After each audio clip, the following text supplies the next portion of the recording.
problema ang kinakaharap ng ating mga barangay, always to the rescue ang ating mga kapitan at kagawad na mahusay. Kami po ay umiikot sa 4 na malaking mga public markets. Imbis na itapon, i-donate po nila sa Rescue C. Yung mga maayos pong fruits and vegetables, ipakain po sa aming 30 beneficiaries ng feeding program. Silipin ang isang feeding program na hindi lang nagpapasigla sa kalusugan ng kabataan, sinisiguro rin ito na ang pagkain hindi masasayang. Nagkaroon kami ng mass calling. Mayroon nanulungkot, may nanaiyak, may nagagalit. At as a punong barangay, that's my obligation, that's my mandate. Gawin ko yung tama para sa kalahat. Ang African Swine Flu o ASF, kinatatakutan ng mga may-ari ng babuyan. Nung tinamaan nito ang Barangay Katiklan, handog ng barangay ang mga alternatibong kabuhayan.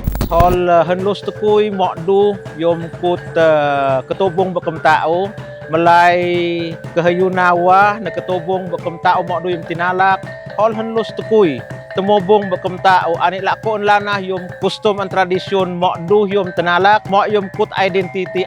Tunay na kahanga-hanga ang mga habi ng mga kababayan nating Tiboli. Bahagi ito ng kanilang kultura na dapat lang ipreserba. Ako po si Cap Jessica D ng Buhay Barangay TV, kung saan natututo tayo ng sabay-sabay sa katangi-tanging mga barangay.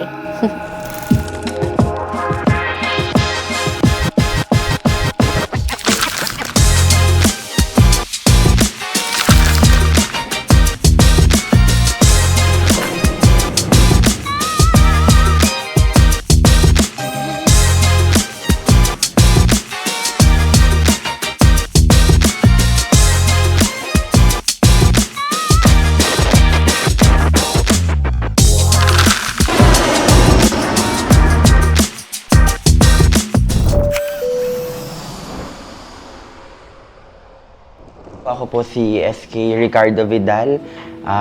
Ako po ngayon ay Assistant Program Officer of Rescue C Food Basket ng Barangay Commonwealth, Quezon City. Ang naging problema po pagdating sa malnutrition sa aming barangay ay marami pong mga kabataang nagugutom. Ang Rescue C Food Basket, kami po ay umiikot sa 4 na malaking mga public markets. Nakatanggap ang Rescue C Food Basket ng Walang Gutom Award at kinilala rin ng Philippine SK Awards. Upang kolektahin yung mga highest quality surface food galing po sa ating mga vendors.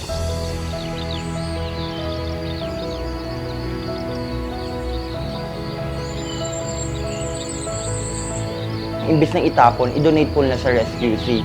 Yung mga maayos pong fruits and vegetables, ayun po yung ginagamit po namin ipakain po sa aming 30 beneficiaries ng feeding program.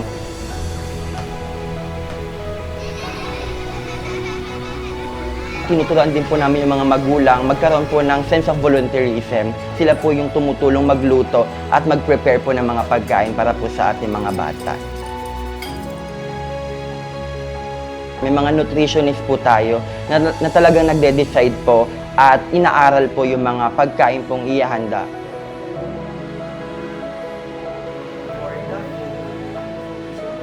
Masaya po akong gawin ito kasi tuwing nakikita ko yung mga bata na yung mga pagkain nila nauubos, walang natitira.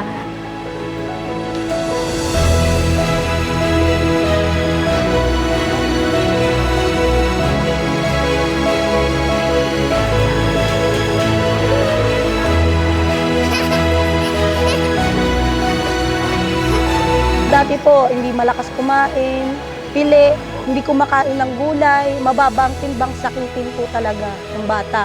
Ngayon, hindi pa po siya nagkakasakit at tumaas din po ng timbang niya ng 3 kilo po. Malaking tulong po ito sa amin kasi ang barangay po namin ay nagiging katuwang namin sa pagpapataguyod ng mga kalusugan ng aming mga anak. Ang Rescue C talagang nagkakapit-bisig po sila at nagtutulungan po. Dahil po naniniwala nga po kami sa Rescue C na we end involuntary hunger and malnutrition.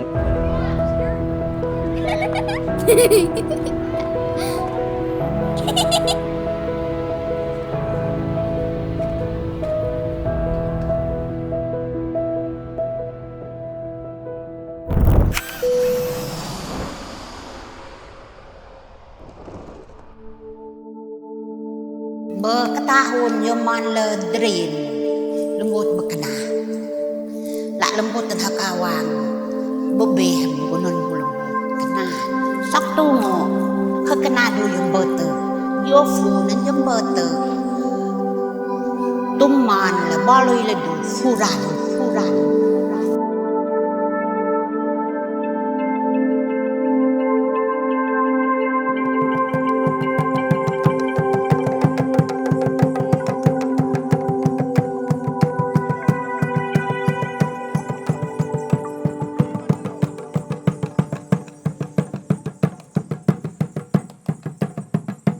Yukum daw, oo, Roger Ben, lubot Barangay Lamdalag, Barangay Captain, na LNB President ba Municipality ng Lake Cebu. Yung kong barangay, noon siya na dito galing yung mga tinalak na ni-wave ng mga weavers natin. Isa doon ang barangay na nag-workout para maigawad yung national artist doon sa kay Alang Dulay. Si Lang Dulay ay isang manghahabing nakatanggap ng gawad sa Manlilikha ng Bayan or National Living Treasure. Yung ibang weaving center talagang sumuporta din ang barangay in the way of helping them sa documents, sa mga trainings, pagbigay doon sa materials nila. As barangay captain, magbibigay ako ng kunting amount para ma-sustain yung ginagawa nilang tinalak.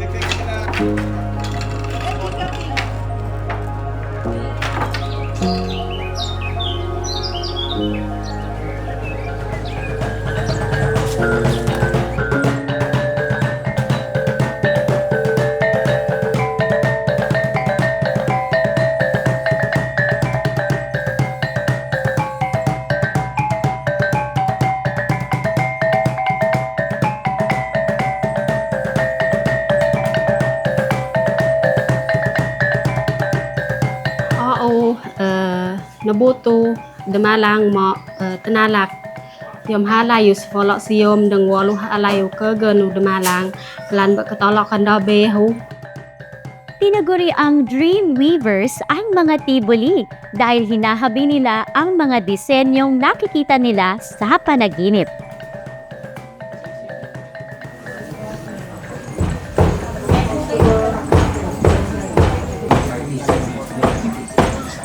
Gamo behu yung kun design gal gamo bed lemot ba yung kun imagination na lemot gulam hasaan kakay gamaan yung kun design. Beketahun ba matanalak kalau halan wotam du betu kebutan lembuatan betambang ho ba malat gafut pesemda kol bakah ketengam do amin kama amdo jam mak bete tu kedek nama amdo kesaklet kan hulung amdo tu lah hulung mak do yang tenala nagamang bele kuno hamando tay no yo ma hal dek kemnga hulung do yang mak tenala abai la andu du mu tau kem hulung do son tebal.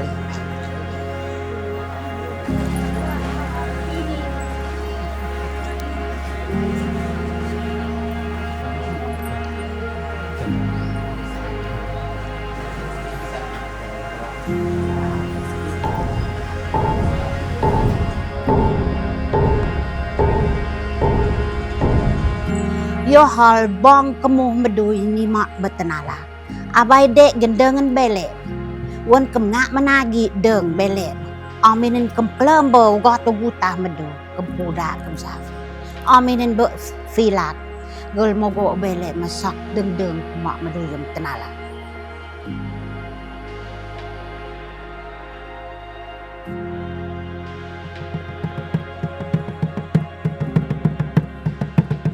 Hol henlos tukoy mokdu yom kut ketubong bakam tao malay kahayunawa na ketubong bakam tao mokdu yom tinalak hol henlos tukoy tumubong bakam tao ani lakon lana yom custom and tradisyon mokdu yom tinalak mo yom kut identity ani helos yom kut kedoyon lekut kam tao bilog Pilipinas na hol ni yom kut province South Cotabato.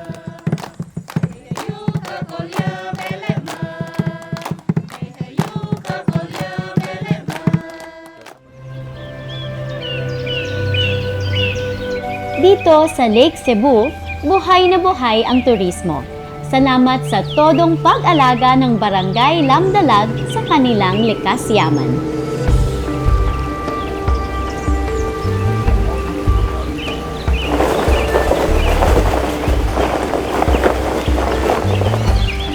We have 7 falls, makikita natin yung zipline. We also offer paragliding, water tubing, and any kind of activities related to tourism.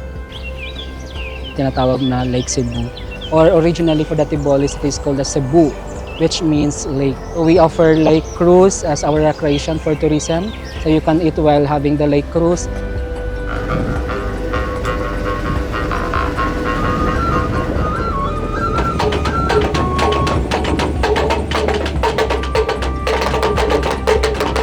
Para mas umunlad ang turismo, nagpapatupad ang barangay ng mga ordinansang hindi lang para sa mamamayan, kundi para mapangalagaan din ang kalikasan. Lake Cebu is really tourism. Dapat maganda lahat. Hindi lang po ang tanawin, kundi lahat ay magaganda in terms of the way we deal with our tourists, in terms of Filipino branding of service. We are into community-based tourism para at least ang bawat member ng community mapangalagaan at mapanatiling mapreserba ang kultura at turismo ng bayan ng Lake Cebu.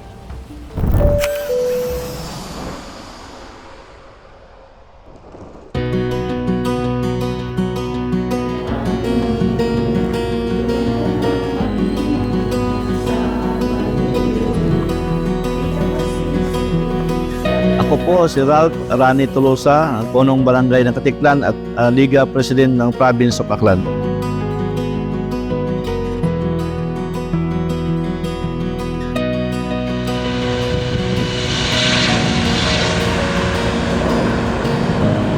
Nag-umpisa yung ESF dito sa amin 2020. Nakanda kami ng equal inspection sa bawat bahay-bahay na mayroong hog racer. Meron tayong initiative na ibibigay sa kanila.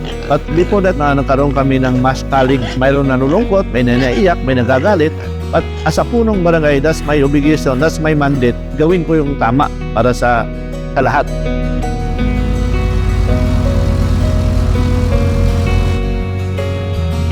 ₱41 hog racers owners ang naipiktuhan. Meron kami nakuha na quick response from BDRRM namin na may 30% para at least paano mabigyan namin sila ng financial assistance.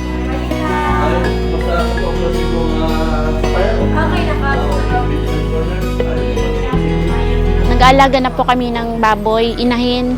Tapos dumating na yung ESF. Napakasakit po kasi that time nung kinatay yung baboy namin, may binabayaran po kaming tuition fee. Agad nag-responde yung barangay, binigyan po kami ng financial assistance. Nagkaroon na po ng small business. Yun na yung pinapangtustos ko sa pag-aral ng mga anak ko. Hindi po kami pinabayaan ng barangay Katiklan na agarang action yung pagtulong. Proactive po nung barangay o barangay Katiklan. Dapat aware ka sa inyong constituent kung ano yung dapat nang gawin. Lalo na kung may ESF, no? Lalo na nung may pandemic, napaka-hands-on namin sa pagdating sa mga ganyan. So, protect sa aming constituent.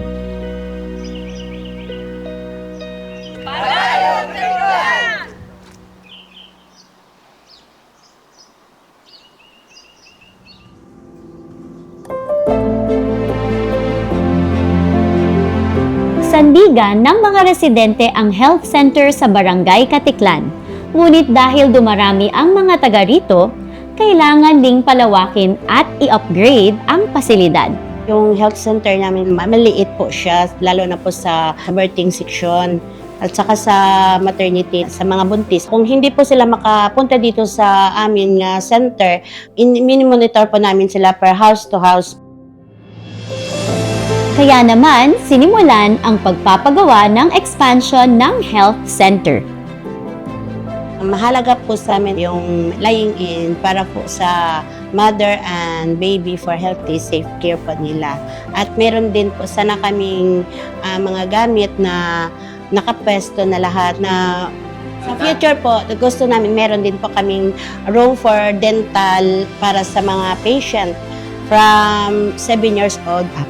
Dahil sa inisyatibo ng Barangay Katiklan na patuloy na nagpapabuti sa kanilang serbisyo, tiyak na mas malayo ang mararating ng barangay, mas progresibo at mas tumutugon sa pangangailangan ng mga residente.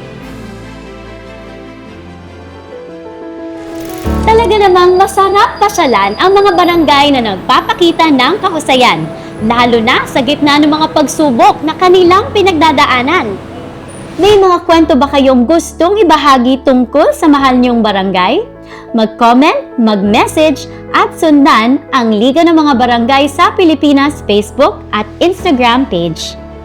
Ako po muli si Cap Jessica D na nagpapaalala sa inyong magserbisyo ng tapat, magserbisyo ng may malasakit at magserbisyo ng may pagmamahal.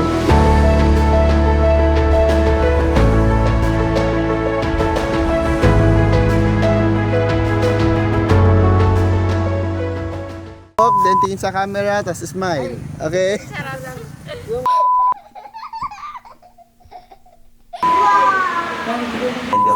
Sino po volunteer? Limang magulang?